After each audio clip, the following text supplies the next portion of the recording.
Bonjour à tous, bienvenue. Alors aujourd'hui, on va parler un petit peu de loi universelle et plus précisément de cette fameuse loi de l'attraction. C'est une loi dont on entend beaucoup parler sur les réseaux sociaux et elle est souvent, je trouve, mal expliquée et mal interprétée, ce qui fait qu'on va mal l'utiliser. Donc j'avais envie d'éclaircir un petit peu ce sujet avec vous aujourd'hui. On se retrouve tout de suite pour parler de tout ça ensemble.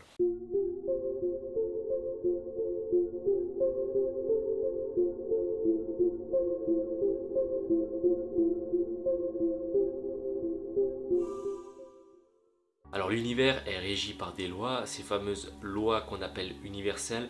Pourquoi universelles? Puisqu'elles touchent chacun d'entre nous. Ce sont des lois qui sont des lois de la nature, comme les cycles des saisons. Et ces lois universelles, là, régissent nos vies sur des plans subtils, sur des plans invisibles dont on ne peut pas voir ou percevoir. Tout ce qu'on va pouvoir faire, c'est voir leur impact dans la matière, voir l'impact de ces lois dans notre vie au niveau de la matière, mais on ne pourra pas voir les échanges qui vont se faire entre nous-mêmes et entre ces sources-là d'énergie. Et donc dans ces différentes lois universelles, il y a une loi qui est une loi super importante qui s'appelle la loi de l'attraction. L'attraction, ça veut dire quoi? Ça veut dire que on peut soi-disant attirer à nous ce qu'on a envie, on peut soi-disant matérialiser dans notre vie ce qu'on a envie. Alors oui, il y a une part de vérité là-dedans, mais je vous invite à faire super attention. On nous miroite sur YouTube par exemple, sur certaines vidéos, qu'il suffit de se poser pendant 5-10 minutes par jour et de faire une demande à l'univers et d'envoyer, en faisant peut-être une visualisation encore, en fermant les yeux, une méditation, d'envoyer ce qu'on a envie de recevoir dans notre vie. Ça peut être une voiture, ça peut être voilà, une relation amoureuse, ça peut être une maison, ça peut être tout un tas de choses, ça peut être un sentiment, la confiance par exemple. Sauf que quand on fait ça, on est uniquement dans notre tête et donc on va émaner quelque chose avec notre tête, mais on ne s'occupe pas de ce qui se passe à l'intérieur de nous. Or, c'est ce qui se passe à l'intérieur de nous qui va faire que cette loi de l'attraction va fonctionner. C'est-à-dire que la loi de l'attraction, pour qu'elle fonctionne, il va falloir qu'il y ait une corrélation profonde entre ce que vous pensez, ce que vous voulez émettre et ce qui se passe à l'intérieur de vous. Je vois beaucoup de personnes qui ont envie par exemple d'être dans une abondance financière et donc ils se posent tous les jours et ils demandent à l'univers d'être dans l'abondance financière. Mais est-ce que cette abondance-là, ils la vibrent vraiment au fond de leur vie? Est-ce qu'ils l'incarnent vraiment?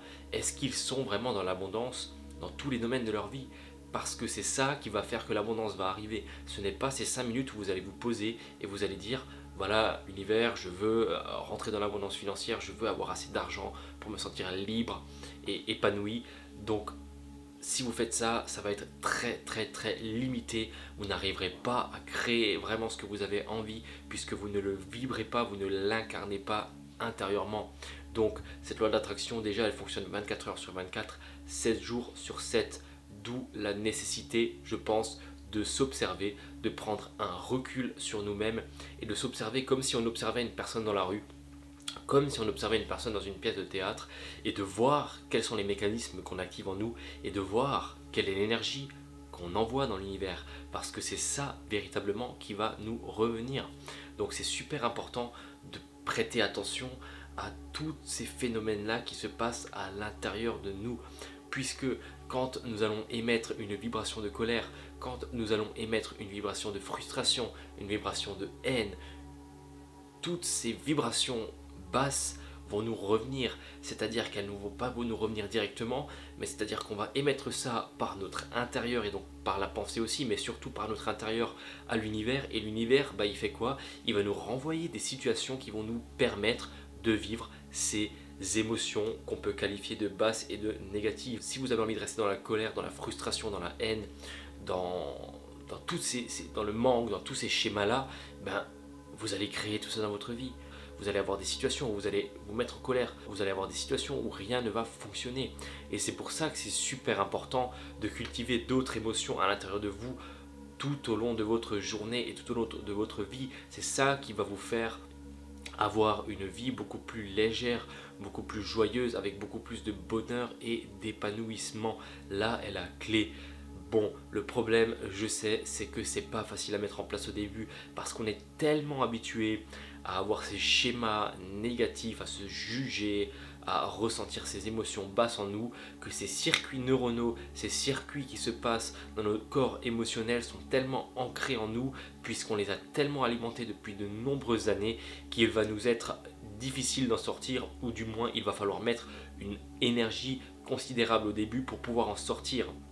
Mais c'est comme quand vous roulez en voiture, la première fois que vous avez passé votre permis, vous deviez être attentif, vous deviez prêter attention à tout ce qu'il se passe, vous deviez réfléchir avec votre cerveau pour savoir comment freiner, comment accélérer, comment embrayer, comment passer les vitesses. Mais aujourd'hui on conduit, on peut téléphoner en même temps, on peut manger en même temps, on peut faire plein de choses en même temps, même si c'est interdit bien sûr.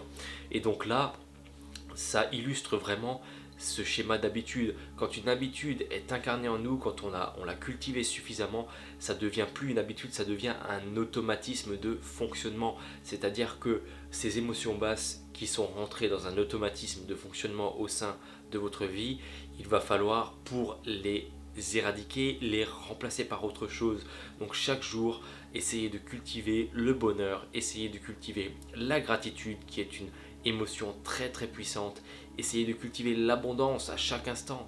L'abondance, j'ai tout ce qu'il me faut pour manger aujourd'hui, j'ai tout ce qu'il me faut pour m'hydrater aujourd'hui, j'ai toute l'air qu'il me faut pour respirer, j'ai toutes les personnes autour de moi qu'il me faut pour avancer, j'ai toutes les ressources en moi qu'il me faut. Voilà, si vous cultivez ça chaque jour, je peux vous garantir que vous allez remplacer ces anciens circuits automatiques de schémas négatifs par des nouveaux circuits automatiques de schémas positifs. Et à ce moment-là, qu'est-ce qui va se passer? Cette fameuse loi de l'attraction qui est en action à n'importe quel moment de votre vie va ressentir, vous allez envoyer, vous allez émaner ces circuits positifs en l'univers. Et l'univers, il va faire quoi? Il va remplir votre vie de plein de situations qui vont vous permettre de vivre ces événements positifs, de ressentir ces événements positifs en vous.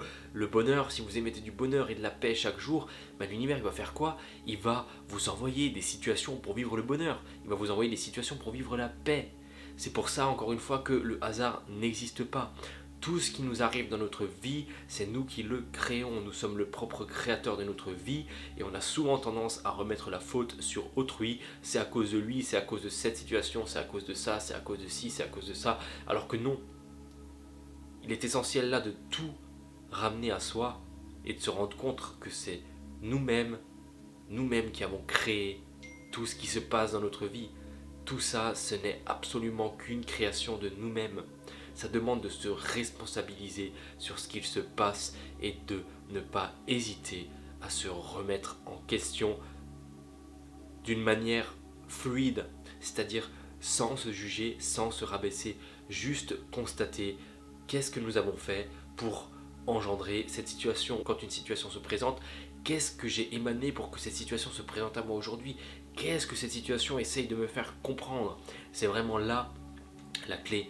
Donc je peux vous garantir que si à partir d'aujourd'hui vous arrivez à cultiver ces belles émotions positives au sein de votre vie, vous allez vraiment émaner une vibration qui est différente et vous allez vraiment engendrer un changement énorme dans votre quotidien. Donc voilà ce que c'est la loi de l'attraction, c'est faire attention à la vibration qu'on émet, à l'émotion qu'on ressent intérieurement tout au long de sa journée, tout au long de sa semaine, pour pouvoir progressivement les remplacer par des émotions élevées et de ce fait là attirer à nous des situations qui vont nous permettre de ressentir ces émotions élevées. Imaginez-vous si chaque jour, le plus de temps possible dans votre journée, vous êtes dans la paix, dans l'amour, dans la joie, dans la gratitude. Imaginez ce que la vie va vous offrir, imaginez ce que la vie va vous amener sur votre chemin pour que vous puissiez vivre ces sentiments. C'est que du bonheur. Donc voilà, faites attention à ce qui se passe à l'intérieur de vous et à ce que vous émanez. Tout ce que vous émanez vous revient. C'est super important à prendre en compte. Merci à vous d'avoir regardé cette vidéo, merci de me suivre, c'est toujours un plaisir de partager avec vous. Je vous souhaite une super belle journée et je vous dis à très bientôt. Ciao.